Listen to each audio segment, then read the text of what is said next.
एका लहानशा गावात एक जुनं लाकडी खेळण्याचं दुकान होतं. तिथले आजोबा दिवसभर लाकूड कोरून सुंदर आणि बोलकी खेळणी बनवायचे. त्यांच्या दुकानात एक छोटी लाकडी बाहुली होती, जिचं नाव होतं चिमणी. चिमणी दिसायला खूप साधी होती. त्यामुळे दुकानात येणारी मुलं नेहमी इतर चकचकीत आणि चावेवर चालणाऱ्या प्लास्टिकच्या खेळण्यांनाच घेऊन जायची. चिमणी रोज रात्री उदास होऊन विचार करायची, मला कोणीच का पसंत करत नाही? माझ्यामध्ये काय कमतरता आहे? एक दिवस दुकानात एक लहान मुलगा त्याच्या आईसोबत खेळणी घ्यायला आला.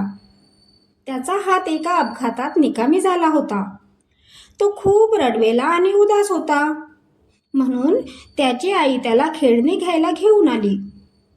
त्याने दुकानातील सगळ्या महागड्या आणि धावणाऱ्या गाड्या पाहिल्या, पण त्याला कोणत्याही खेळण्यात रस नव्हता. त्याची नजर कोपऱ्यात बसलेल्या चिमणीवर पडली. त्याने हळूच पुढे होऊन त्या लाकडी बाहुलीला आपल्या एका हाताने उचललं. आजोबांनी हसून विचारलं, बाळा, तुला ही बाहुली हवी आहे? हिच्यात तर कोणती चावीही नाही आणि ती धावतही नाही. मुलगा चिमणीकडे पाहत म्हणाला, पण आजोबा, ही खूप मजबूत आहे.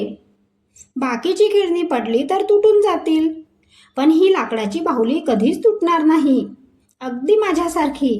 मी बघा ना, एक हात निकामी झाला तरीही तुटलो नाही. त्याचे बोलणे ऐकून चिमणीला तिच्या अस्तित्वाचा खरा अर्थ समजला होता. तिला समजलं की चकचकीतपणा तात्पुरता असतो, पण मजबूती आणि साधेपणा कायम टिकतो.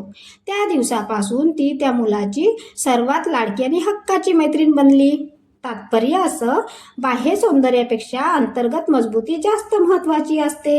ही छोटीशी बोधकथा आवडली असल्यास चॅनलला लाईक करा आणि सबस्क्राईब करायला विसरू नका.